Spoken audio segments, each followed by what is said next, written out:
What is going on, everyone? My name is Boyd, and I'm back with some more Age of Mythology, the Titans action, spawning in the top of the map in the blue color, playing as Isis. His name is Kimo. His opponent today in the red color, playing as Oranos. His name is Moore. The map is Anatolia, and this is game number 2 of this best of 5 series for the Voobly Champions League semi-finals. I'm excited. Kimo's taken the first game. He took it with some incredible raw play on Arctic Craters there. If you missed that game, if you're just tuning into the stream or just for some reason deciding to watch game number 2 first on the tubes, I recommend that game. Incredible play from Kimo. Moore also playing very, very strong, but just not enough for that first game. We are seeing Moore sticking with the Oranos here for game number 2. Very surprised to see that. Obviously, Moore very strong and competent with his Oranos. He's going to be going for some sort of crazy style here. He's decided to go to the top water as Kimo goes for the bottom water. Honestly, if I'm playing Isis here against against an Oranos that goes top water, I send my priest down exactly like this. Kimo is doing it. You send your priest down, check if he's on that side of the water, and if he isn't, you put 2 docks down here and you try and get all of this fish for yourself. In fact, putting up another dock down this side and leaving this priest over here with an obelisk here is pretty big in terms of denying this side of the water, and then you completely bust open the early game of the Oranos, which is so threatening against the Isis, and you can harass your opponents on the top side of the water if you want as well, or just go for a 2-town center boom with all of that fish, those 18 fish, and it's very hard for the Oranos to keep up. So interesting, but the fish spawns here for more. He's not going to be unhappy about this at all. These fishing spots right next to each other, able to share one dock. Does not normally happen on Anatolia, so he's going to be grinning with that one there. And we are seeing the oracles checking this out. We do see a laborer coming in. The oracle may spot this if the dock comes up right here, but it is seeming like Kimo searching for the fish, finds it here, and he will be moving up here to chuck this dock down. So no real issues there. I don't think this oracle is going to expand fast enough to see this dock going up and attempt any sort of hero oracle denial shenanigans. It's a little bit too crazy on the build order to do that one there. We do see Tusk of the Iron Boar in the corner here, so potential for Kimo to just send his Pharaoh down. He's also picked up the Scarab Pendant, huge relic for Priest Siege, though.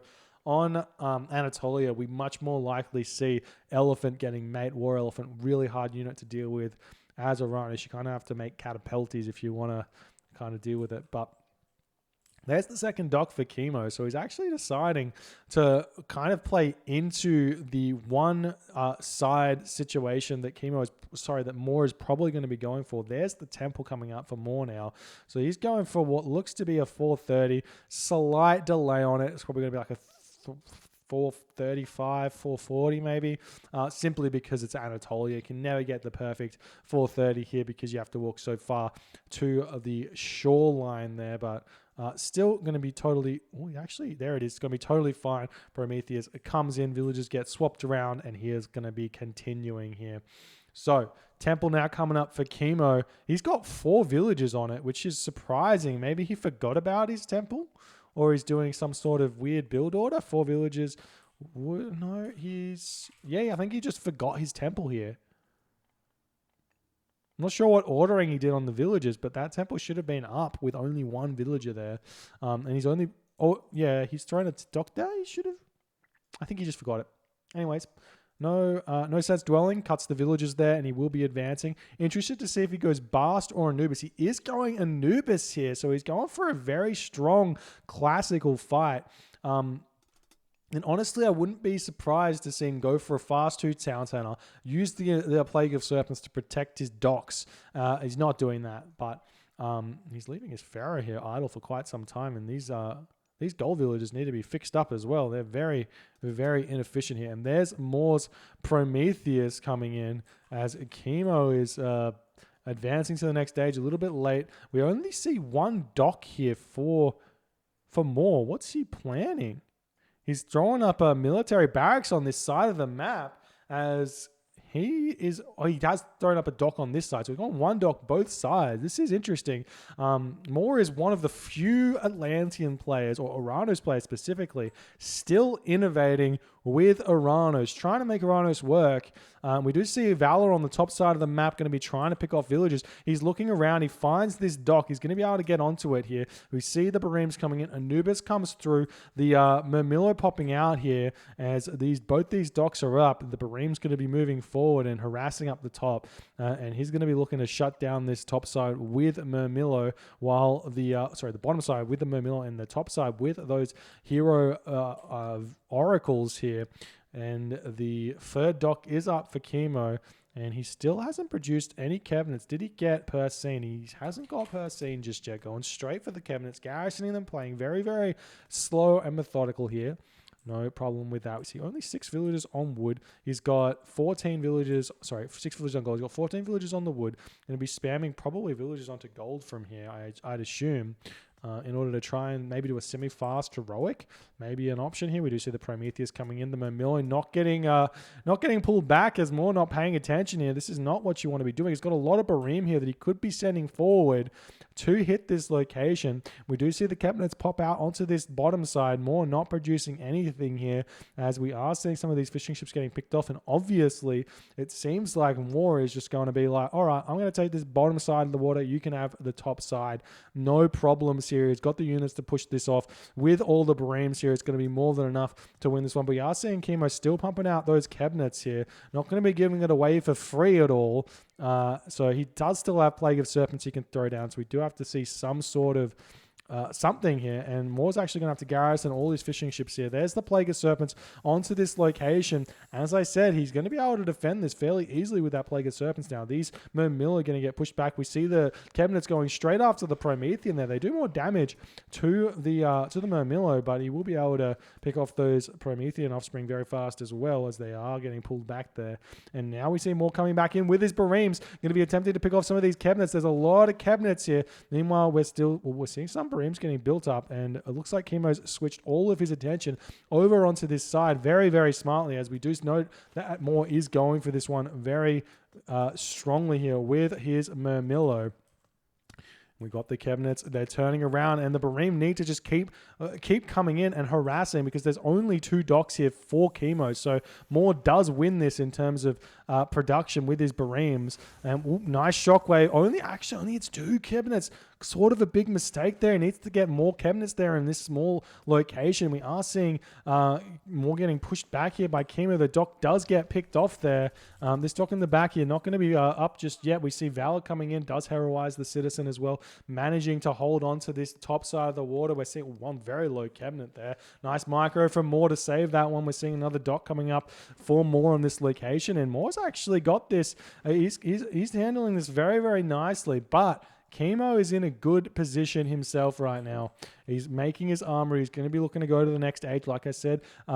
If you can sit into a situation sort of like Kimo's got here, a 10-minute heroic age, 9-minute 30 heroic age, if we check out the food, Kimo is close. He can use Prosperity to get there. So he will be able to get Heroic Age, and then he can just get Arrow Ship Cladding, make these cabinets heavy, and then he just completely wins the water with like 1 or 2 siege ships as well behind it, because these Bareems will just never deal with the Arrow Ship Cladding cabinets. Now we see Moore attacking this location again, and he does have all of the Murmillo in the world. So I do notice this happens on land maps, but people don't defend their base on water maps. People don't defend their bases the best. These Murmillo rushing Chemo's base right now could take this watchtower down and prevent this gold mine from being being.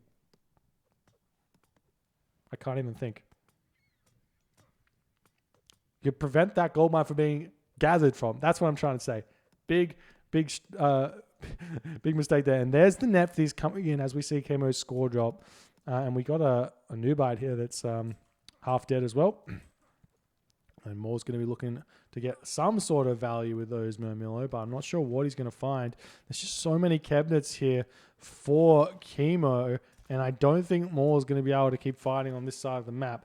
Moore's making his way over here.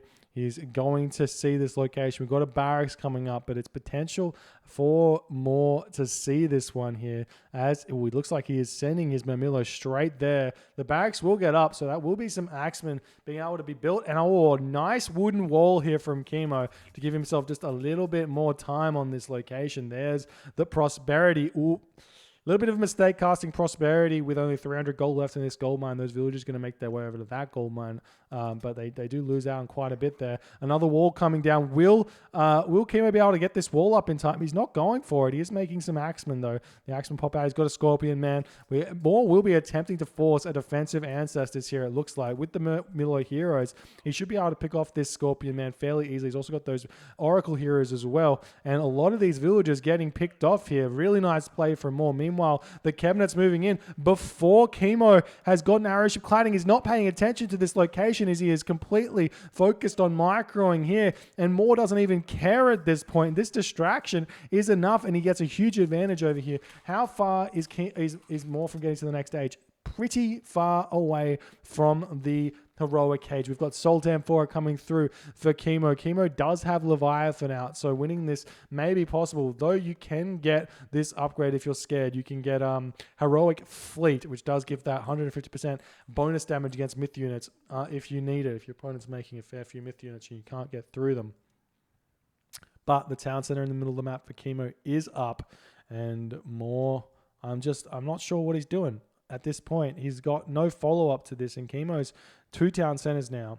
He's going to be spamming villages. He's got his market up, or he should be getting smart. He's going 3 town centers straight away, throwing up the market as well. He's going to have this gold mine secured very, very easily. A wall over this side and a Migdol stronghold behind it. It would be very, very nice, and I don't think that Moore's going to have too many options to deal out. We do see some Terma getting produced here for Moore, so he's anticipating potentially chariot archers here, but with all of the food income that Chemo's got, I expect to see war elephants coming out here for Chemo, which completely counter those Terma. And there's that town center getting very close to finishing. 4 Terma may come in. We may see a shockwave here. Shockwaving ISIS can sometimes be difficult because they can play very much inside of their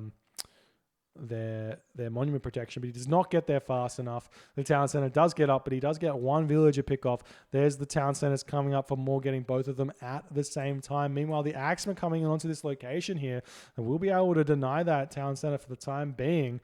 And this is a hero villager here. There's the ancestors coming in. What? Misclick? Oh no. Chemo misclicks in his base ancestors. That's heartbreaking. That's such a big god power for the ISIS, and a huge reason for the ISIS to have an advantage here. And Chemo just disrespecting, basically. We see military barracks going up now for more. The Terma are here, and we do see chariot archers for Chemo, surprisingly enough. Against these Terma being made, the ancestors coming in onto this location here will be able to help deny this. Valor comes through for more. Terma trying to snipe these chariot archers, and they pick them off really fast. Nice micro from Moore to run away from the these units of Chemo. The Hero Murmillo is going after those ancestors, doing a lot of damage to them. But the ancestors going to be in here with that Pharaoh to help pick off everything else. Moore will have to retreat away, but he has gotten up to 2 towns. He loses a lot of those units, though, and Chemo is very, very far in front now. Villagers moving forward, going to be attempting to grab this town center as well. Moore getting close to Thea. He will be able to get there, and it's looking like he may be gearing up to go straight to the Mythic Age behind this and trying to get some value out of probably a Hecate, I would have to assume. Maybe a Hecate here. When he snuck a hero citizen behind Chemo's lines. This is going to be a sky passage. Probably a sky passage for Moore to see if he can get some sort of, well, basically something. But all the gold mines are in the middle, and we do see Moore sneaking this gold mine for the time being here. He probably should drop a palace straight away.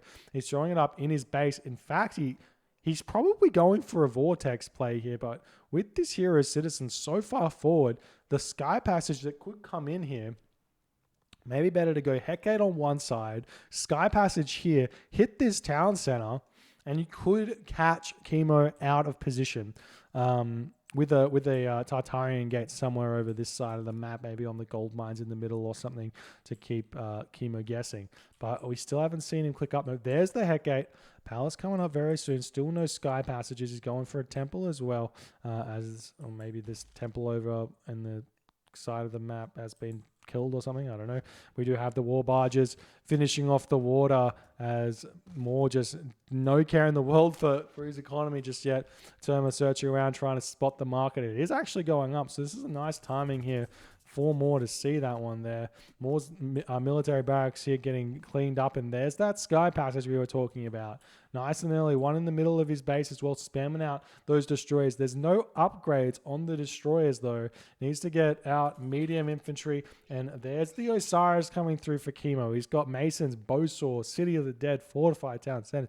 Kimo's just getting all the upgrades in the book, throwing up walls everywhere now. He finds the citizen mining this gold. Moore has grabbed 1,000 gold from that location. He's got no gold left in his base, though. The Lampade coming out. The destroyers spamming out as best as they can right now. But all the gold mines are in a line here. And Kimo's got line of sight on all of them. No market up for, well, there is a market, but no trade route here for more currently. He's got no resources in the bank, and I just see Kimo's resources with enough to get a Titan Gate right now. And we see more going for it on this town center. He's got the mummy over here. The Lampade gets no love from the Sky Passage here. You ungarrison and you lose those special abilities. I have to go back straight back onto the regen, or the whatever it is called, I don't know. The destroyers now coming in. They are medium destroyers here, but with the villagers repairing this town center and the mercenary coming out and the masons, these destroyers are just not big enough to make anything happen here. And now the Lampade's coming back in, still looking for some damage. Can pick off these mercenary fairly fast. We see Siege Works coming up for Kimo. He wants to pick off this Sky Passage and just continue playing slow. Wouldn't be surprised to see Kimo, well, he's getting a architects here as well, so he knows how important holding onto his buildings are here, and that kind of all Moore's got in terms of his options to win this game is picking off his town centers. And now we've got Catapult coming into the home base of Moore. This is a little bit ballsy from Kimo because he's got no units on them. Not sure where he's trying to go. The Palace will be able to pick this Catapult off fairly fast, and Kimo is not paying attention to it, but he has cleaned this up and picks off the citizen as well, as Moore is really struggling to find anything here. We are seeing the catapults going straight for this back town center of Moore with the chariots here as well to help protect them. And it's looking like Moore sitting at 89 population here. He didn't even put down his Tartarian gate during that attack. And I'm not seeing it for Moore here. A valiant effort nonetheless on a very difficult map. And ISIS takes another victim on Anatolia. Well played by Kimo. In order to take it, he played with some brutal efficiency here. Really nice read to see that Moore was changing up and hitting this bottom side and not falling for the couple of Bareem that are on the top. Moore trying to get those mind games in there, but it was not enough. And Kimo takes game number 2. He's on match point now. It is a best of 5, so one more win for Kimo, and he will be in the finals to face the winner of Joe and Redo. If you haven't seen that game, I do recommend to go and check it out. There's been a bunch of great casts of it. A really, really exciting series. If you've enjoyed these games so far, please hit that follow button on the Twitch. If you're on the YouTubes, hit the subscribe button, and I'll see you guys in the next game.